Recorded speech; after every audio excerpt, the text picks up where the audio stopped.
Se você está chegando agora nesse canal, meu nome é Felipe Correia e aqui tratamos sobre gestão de projetos, estratégia e inovação. E se você gosta desse tipo de conteúdo, considere se inscrever, clique no sininho para receber as notificações. No bate-papo de hoje, recebi Marcelo Barros e Felipe Scholla para conversarmos sobre autonomia em times de projetos. Então fique ligado após a vinheta.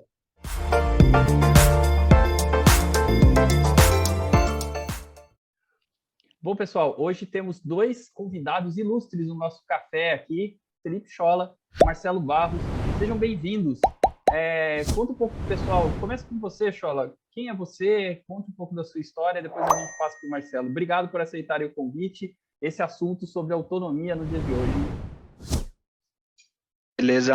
Valeu, Felipe. Obrigado pelo convite. Valeu, Marcelo, pela oportunidade de trocar um pouquinho de conhecimento. Meu nome é Felipe Scholla, eu trabalho como agilista já há algum tempo, desde 2013, onde eu tive os primeiros contatos com práticas ágeis. Sou oriundo do modo tradicional de gestão de projetos, mas nos últimos anos venho me dedicando às práticas de agilidade.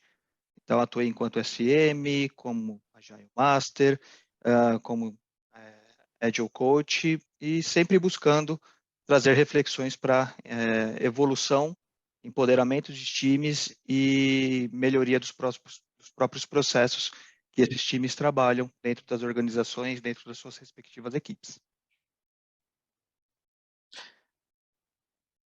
Bacana. Obrigado, Felipe, pelo convite. Muito bom estar aqui com vocês para falar um pouco sobre esse tema que eu gosto bastante. Bom, meu nome é Marcelo, eu trabalho com agilidade desde 2011. O meu background inicial é de desenvolvimento, mas eu passei por gestão tradicional de projetos também. E eu gosto bastante desse tema porque eu já tive a oportunidade de trabalhar em empresas extremamente hierárquicas e extremamente abertas. Então, eu conheço um pouco, eu vivi um pouco do ônus e bônus de cada um dos mundos. E na minha experiência, eu já trabalhei como Scrum Master, como líder de projetos, líder de time de agilistas e também sempre procurando dar autonomia cada vez mais autonomia para os times, de uma maneira racional, obviamente. Muito legal. E hoje o tema aqui é autonomia, né? Todo mundo fica falando sobre o que é legal e tal, mas vamos começar do básico. Agora vou começar com o Marcelo, né? Marcelo, autonomia, o que é no final das contas? Conte aí para a gente a sua visão. Legal. Eu costumo dizer que a autonomia, para mim, é um negócio muito legal, muito bacana, que você pode fazer qualquer coisa com ela, inclusive nada. Então, a autonomia é uma coisa de muita responsabilidade. A gente tem falado muito de precisamos dar autonomia para os nossos times, precisamos dar autonomia para as nossas equipes, precisamos tirar um pouco de poder dos nossos gestores, mas isso significa que essas pessoas que vão herdar essa autonomia, elas precisam ter uma responsabilidade muito grande com esse poder, com esse novo mundo. Eles precisam conhecer muitas coisas, eles precisam de muito direcionamento. Então, a autonomia não significa você gestor, largar das suas atribuições. Significa que você vai capacitar outras pessoas para executarem parte do seu trabalho. E para você, Scholla? E aí?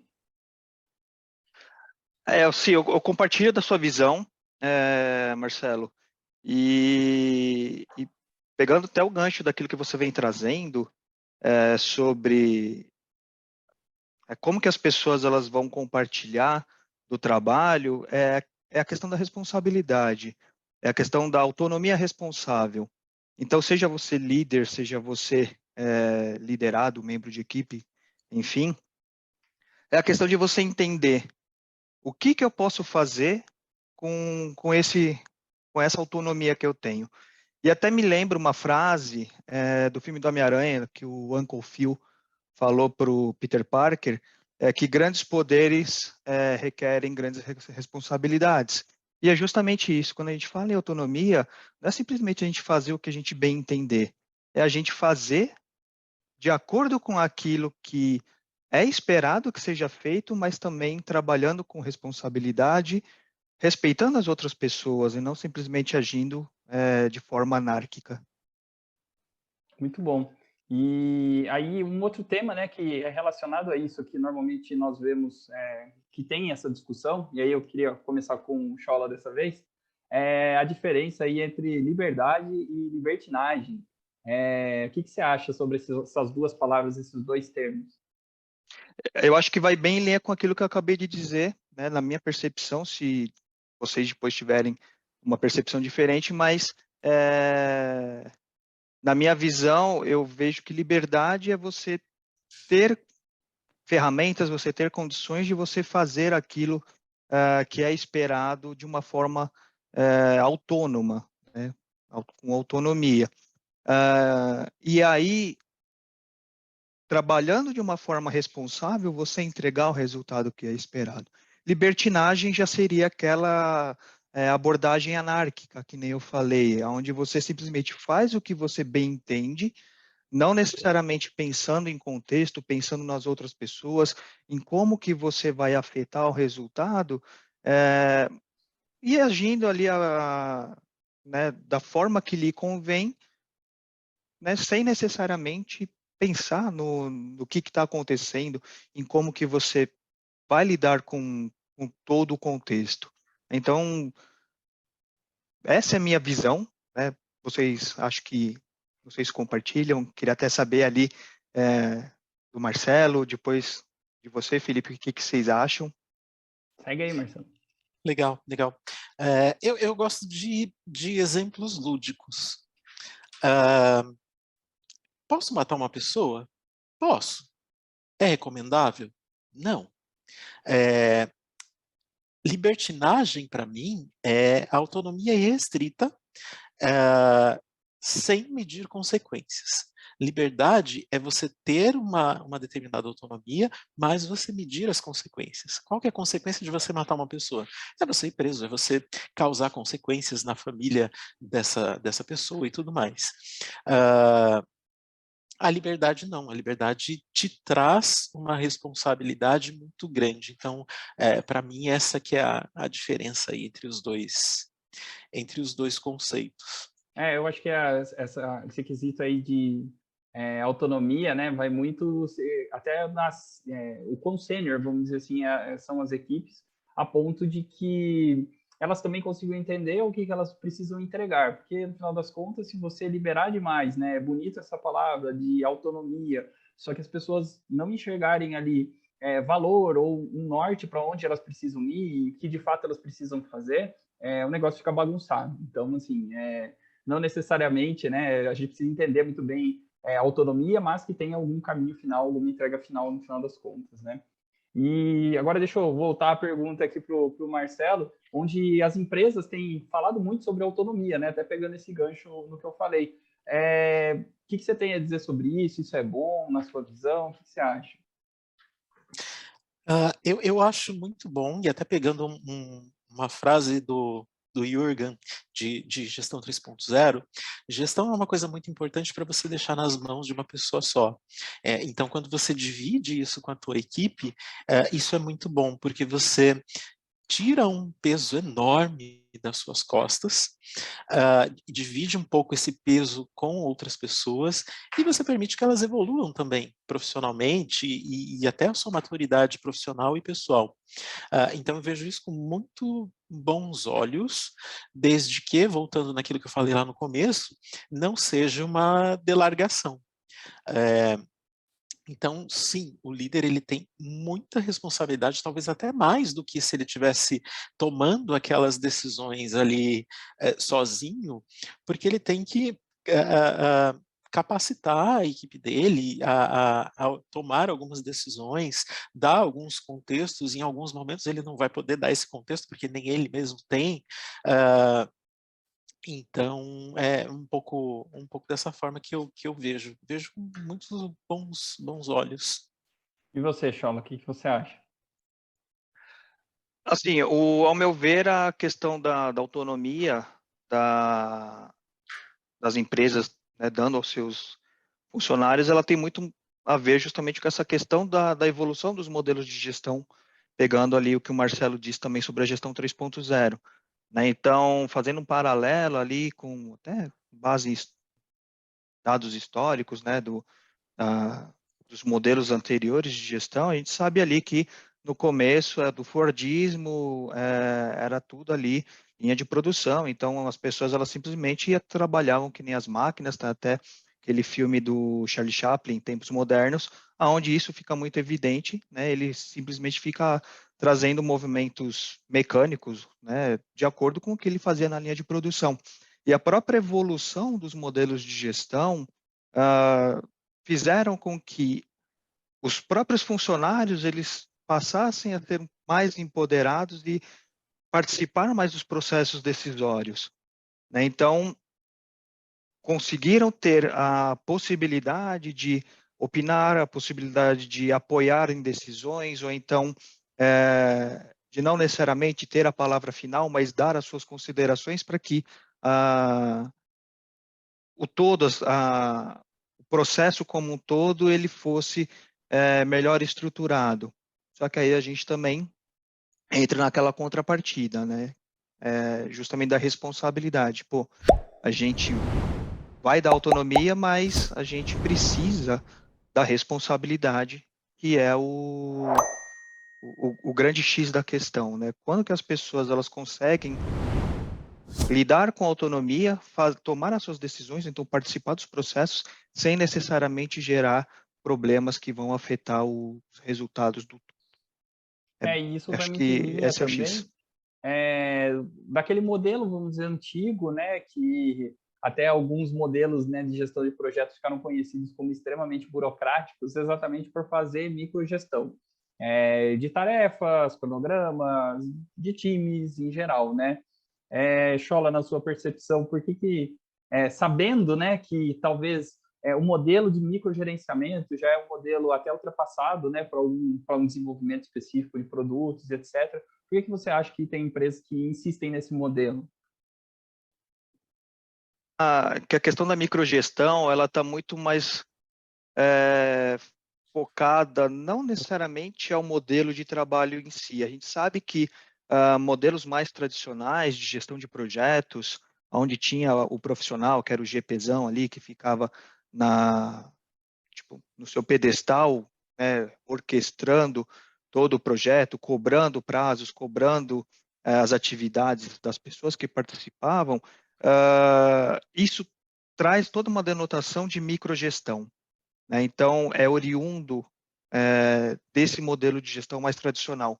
Só que hoje em dia, as empresas, né, algumas empresas, elas continuam operando, apesar de embarcar na onda ágil, elas continuam operando com base na microgestão por falta de confiança, né? Então, você pode se travestir de ágil, rodar frameworks, métodos, você ter quadros coloridos, usar N ferramentas, só que se você não tiver confiança no seu colaborador, na sua equipe, você está fadado a fazer microgestão. E isso é péssimo, porque vai chegar um determinado momento que, pô, as pessoas vão passar a se questionar. Se o fulano está me cobrando aqui, me perguntando, qual que é a minha relevância aqui? Então, é uma balança que ela tem que se manter em equilíbrio e não pender para um lado ou para o outro. E aí, Marcelo? O Schola tocou num ponto bastante interessante, que é a falta de confiança. Eu adiciono na falta de confiança também uma falta de alinhamento e comunicação. Por quê? Quando você está falando de dar autonomia para uma equipe, por menor que seja, você precisa de um alinhamento muito grande, você precisa definir premissas e restrições, porque né, autonomia restrita, não, porque se eu tiver autonomia restrita, eu vou dar aumento de salário para mim todo mês. Não é assim que a banda toca, né? A gente vai falir a empresa se acontecer isso. Então, você precisa definir essas premissas e restrições, você precisa definir objetivos e resultados esperados. Então, essa falta de alinhamento e muitas vezes a gente entra um pouco na onda ágil, porque é legal, bacana, tá na moda, né? Tá no hype, mas a gente não faz isso, e o que a gente faz? A gente cai na sprintização do modelo cascata, né? Então, eu acho que falta principalmente isso, esse alinhamento, esse desenho de objetivos. Vamos sair daquela lista de coisas a fazer e vamos passar para uma lista de resultados a perseguir, e perguntar para as pessoas como que a gente implementa esses resultados, o que elas acham que implementam esses resultados. Definir isso é muito difícil, definir objetivos sem você entrar no como, principalmente se você vem de gestão tradicional. Porque quando você está... e eu sei disso porque eu já vivi isso na pele, eu quero definir objetivos para o meu time. Ah, legal, bacana. Definir o título do meu objetivo. A minha primeira tendência é começar a escrever bullets embaixo de coisas de como fazer isso. Só que você precisa segurar essa ansiedade e perguntar para as pessoas o que acontece. Então, eu diria que está muito na veia dessas pessoas que vêm de gestão tradicional, e não acho que elas estejam erradas, porque até então funcionou, né? Eles estão ali porque funcionou anteriormente, mas se a gente quer mudar essa forma, se a gente quer mudar a forma como a gente faz a gestão, a gente precisa segurar um pouquinho a nossa ansiedade enquanto gestores também. E isso é bastante difícil. E aí até puxando um gancho, né? Acho que ágil em geral, né, requer aí mudanças de comportamento, requer mudanças de mindset mesmo, né, das pessoas. Muitas vezes, quando você implanta numa empresa, é diferente do sempre já foi feito assim.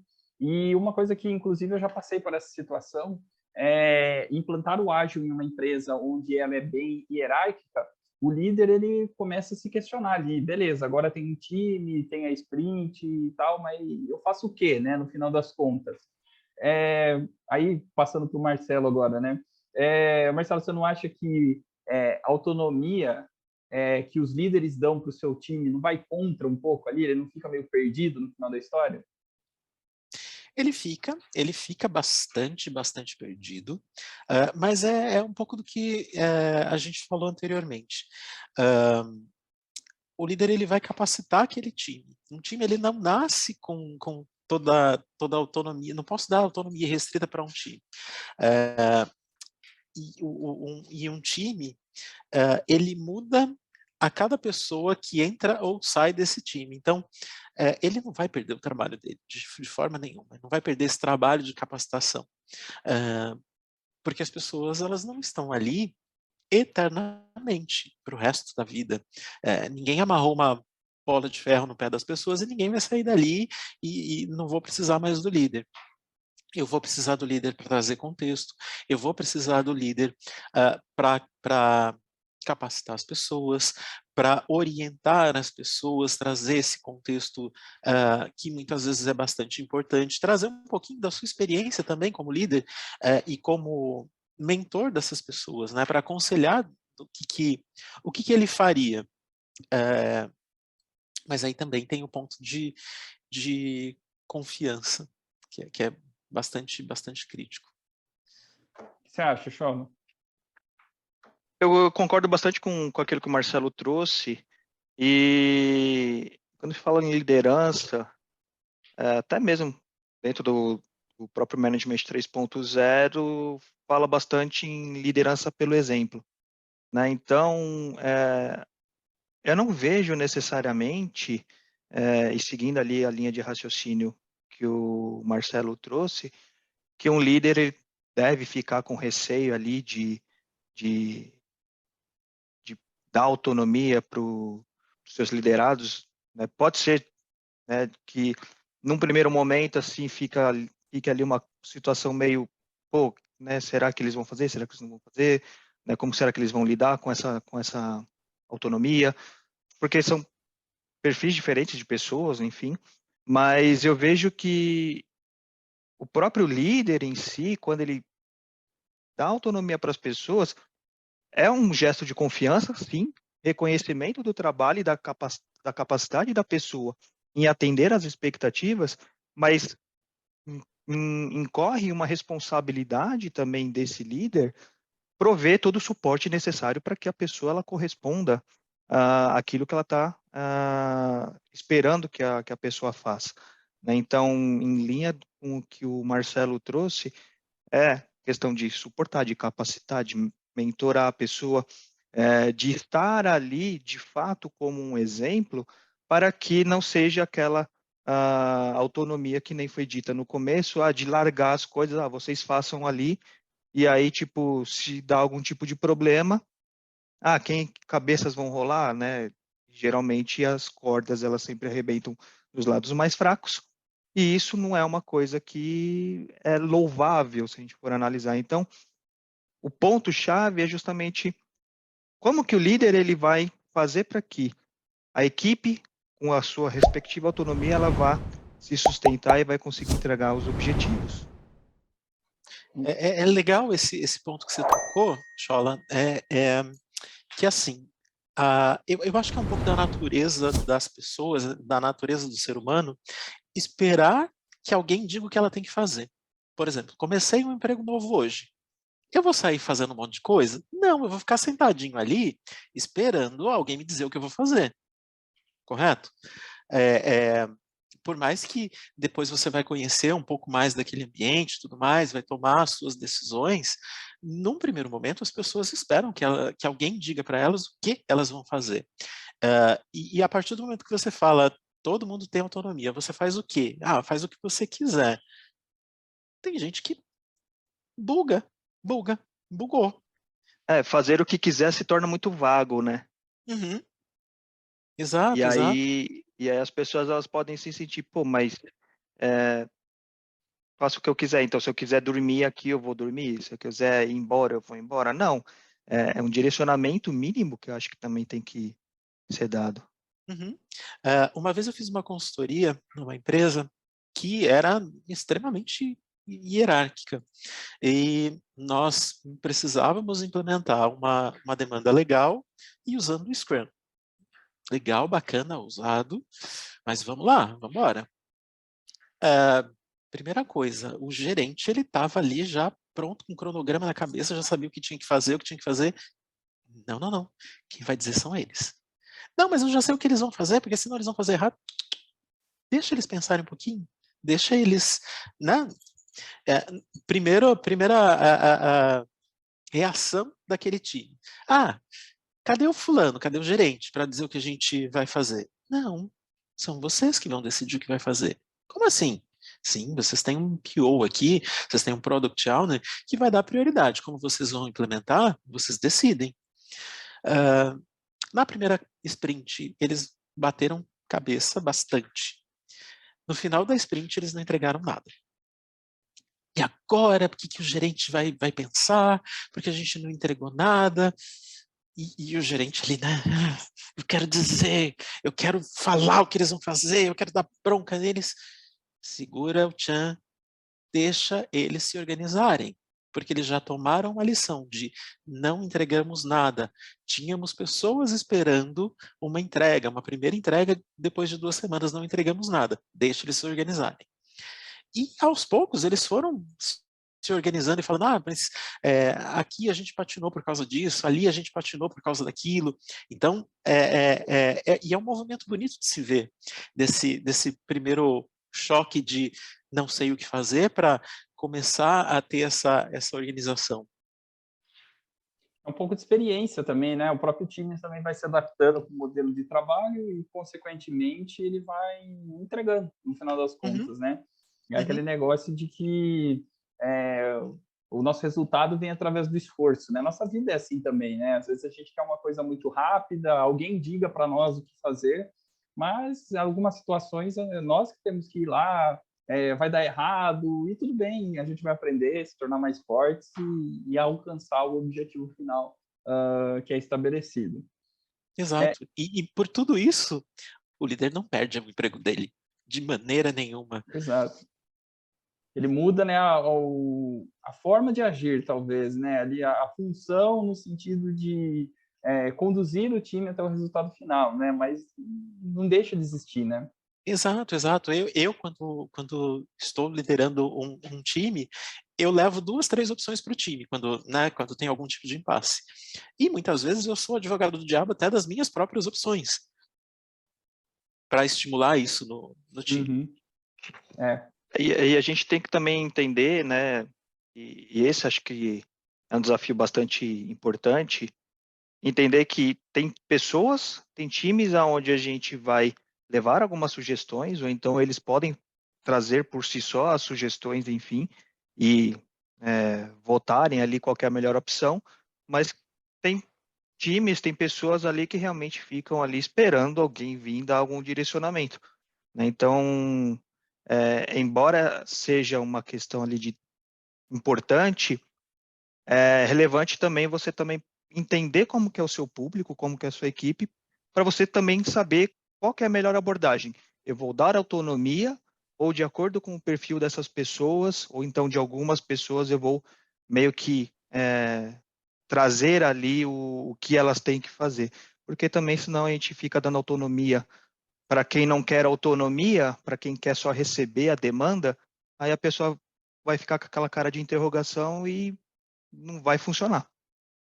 Isso aí. Perfeito, perfeito. É uma coisa que eu dizia muito quando fazia consultoria. Pode ser que você perca pessoas, porque tem pessoas que elas são ótimas executoras, e ponto. E essas pessoas, elas não vão se adaptar a esse modelo. E elas vão embora, e está tudo bem. Está tudo bem se você comprar esse modelo aqui junto comigo. Mas se você quiser manter a pessoa, a gente vai ter que fazer uma embolada aí. Show. Chola, direto e sem enrolação. Autonomia é um conceito binário, sim ou não? O que você acha? Não. Por quê? Agora que você Porque foi aquela direto. questão. Tá vendo? Eu pedi para ser direto, eu fui direto. Assim, para mim é aquela questão de você ter responsabilidade, né? Então, tudo é pautado na responsabilidade que você vai ter em relação à expectativa, né? Então, não adianta cobrar autonomia de pessoas que não sabem o que fazer com ela, que nem o próprio Marcelo disse no início. Mas também não adianta você ficar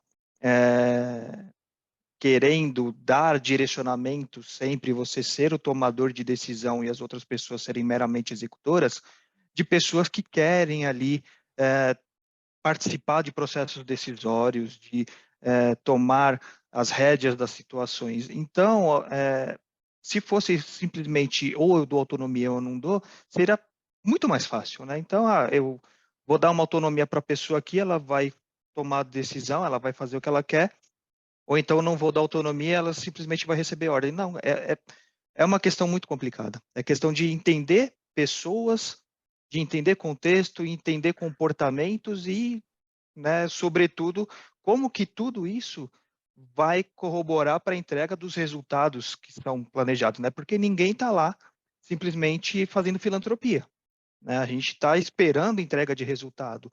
Os acionistas, os stakeholders, eles estão ali confiando nos times e nas pessoas para entregar os melhores resultados. Então, assim, na minha percepção, não é algo binário e depende muito desses aspectos. Marcelo, direto, sim ou não? Não, de forma nenhuma. Então, por quê? Agora que já respondeu, a gente dá liberdade para explicar. Eu gosto de olhar muito para os 7 níveis de delegação que vem da gestão 3.0.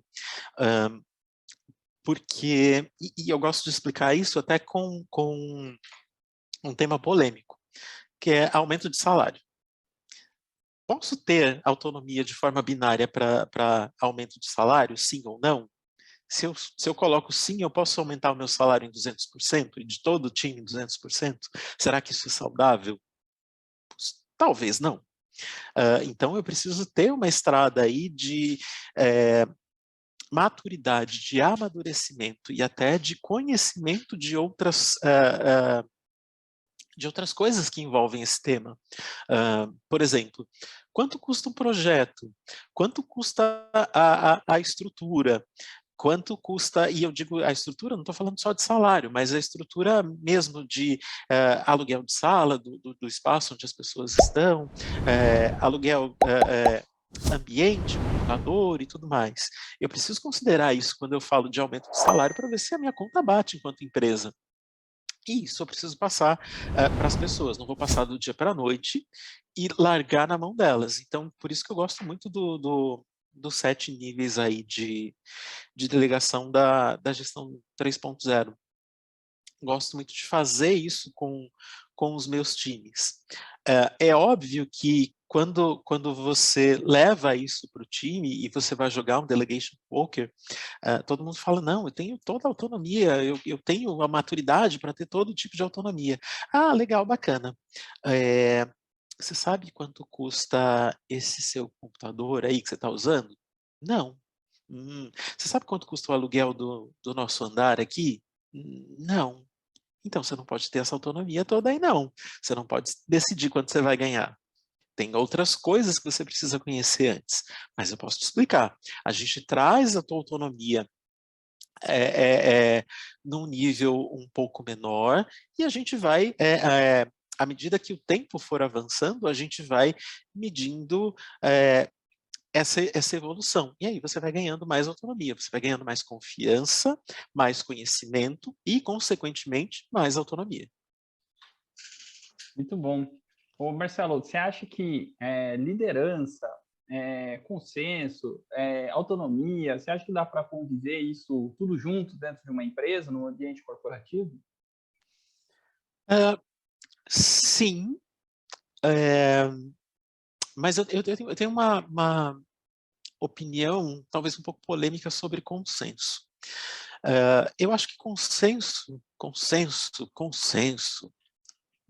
absoluto não existe. Você não vai ter todo mundo pensando exatamente da mesma forma, até porque o time é formado por uma diversidade de pessoas com culturas diferentes, com histórias diferentes, com experiências diferentes. Então, assim, se você chega num time achando que todas as decisões vão ter que ser tomadas a partir de um consenso comum, ou você vai ficar 5 meses para decidir alguma coisa, ou você vai orientar o seu time a vamos chegar num consenso sobre o que é melhor para a empresa neste momento. E se todas as pessoas não concordarem com isso, a gente vai pela maioria e a gente vai ter ali o compromisso das outras pessoas de fazer um experimento nesta decisão que foi tomada pela maioria. Eu acredito no consenso olhando por esse lado, mas consenso absoluto, não, eu não acredito. Até por causa da experiência que eu falei para vocês no começo, de uma empresa onde havia a liberdade absoluta e restrita, porque a empresa procurava consenso absoluto em tudo. Então, algumas decisões elas demoravam muito para ser tomadas. E o mercado hoje está muito rápido. A gente precisa responder a mudanças muito rápido. Então, a gente não pode esperar esse consenso. Até em alguns momentos, inclusive, quando existe essa divergência aí de opiniões, o líder, o gestor, ele tem que chegar lá e falar assim, não, a gente vai por esse caminho aqui porque eu acho que esse é o melhor. Vamos fazer esse experimento aqui, se der errado, a gente muda a rota, zero crise. Esse é mais um dos motivos pelo qual eu acho que o líder, o gestor ali, ele não vai nunca perder seu emprego, porque ele é a pessoa que vai decidir em casos aí que está todo mundo em cima do muro, vamos dizer assim. Fala aí, Chico. Bom, a questão do consenso realmente é bastante complicada. A gente não consegue agradar a todo mundo. E dificilmente as pessoas elas vão se unir, né, de fato ali numa mesma linha de raciocínio. Concordo, né, novamente com aquilo que o Marcelo trouxe, e até pegando ali, até, né, ferramentas que podem ajudar essa questão da harmonia, né, de como que a gente consegue trabalhar com a tomada de decisão sem necessariamente ficar naquela utopia de, vamos entrar num consenso e vamos demorar 5 meses para definir qual que é a torragem do café que a gente vai ter na nossa copa. A gente entra ali com algumas ferramentas do próprio Management 3.0, né, que tem lá a Decision Matrix, que ajuda a gente a fazer esse tipo de análise, né, de tomada de decisão. Cara, isso aqui a gente vai, com base na nossa matriz de decisão, a gente vai trabalhar com decisão unânime, com decisão parte, a maioria, enfim.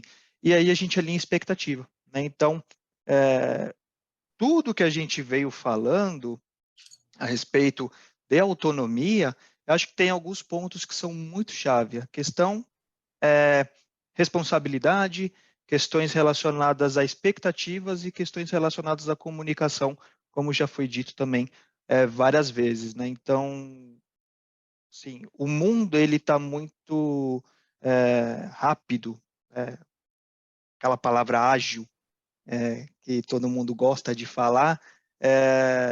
Realmente, né, as tomadas de decisão, os caminhos que a gente vai seguir, eles precisam ser sujeitos à mudança de uma forma muito rápido. E o processo decisório, ele tem que também atender essas questões, e a liderança, ela vai justamente apoiar para que isso ocorra da melhor forma necessária. Ou ela atuando como um direcionador ali, em caso de não decisão, né? As pessoas não entram num acordo, ou então atuando ali como até pior dos casos, de uma forma autocrática, quando é algum ponto ali que exige uma responsabilidade que as pessoas, infelizmente, não têm como opinar, porque são decisões mais estratégicas, então, temas mais organizacionais, e que você não necessariamente vai compartilhar a tomada de decisão com pessoas que não necessariamente podem participar desse processo. Muito bem. Pessoal, acho que a gente vai encaminhando aqui para o fim do nosso café, do nosso bate-papo. Como eu comecei com o Chola, o primeiro, né, a se despedir vai ser o Chola. Pessoal, obrigado pelo bate-papo. Passar a palavra para o Chola aqui para umas considerações finais, como é que as pessoas te acham, e depois Marcelo aí com a palavra para terminar o nosso bate-papo. Obrigado por vocês dois estarem aqui. Beleza. No LinkedIn, que é a rede social que eu utilizo mais frequência, podem me procurar, Felipe Chola. Eu uso só Felipe Chola no LinkedIn. Podem me adicionar. Se quiserem trocar ideia, eu fico à disposição para aprender, para ajudar no que for necessário. E é isso aí. Boa. Bom, também podem me procurar no LinkedIn, acho que a gente pode deixar o link aqui para as pessoas nos procurarem. O primeiro comentário vai estar aqui, né, nas redes sociais de vocês. Legal. Uma coisa que eu gosto muito, muito, muito de sempre falar, na verdade eu estou reproduzindo uma frase que eu ouvi uma vez, que eu peguei ela para mim, que o meu conhecimento é público e eu espero que as pessoas façam dele o melhor uso possível. Então, no que eu puder ajudar na evolução profissional, pessoal aí de todo mundo, para mim é um super, super prazer. Obrigado pelo convite, gente. Fechado. Valeu, galera. Obrigado, pessoal. Até mais. Até mais.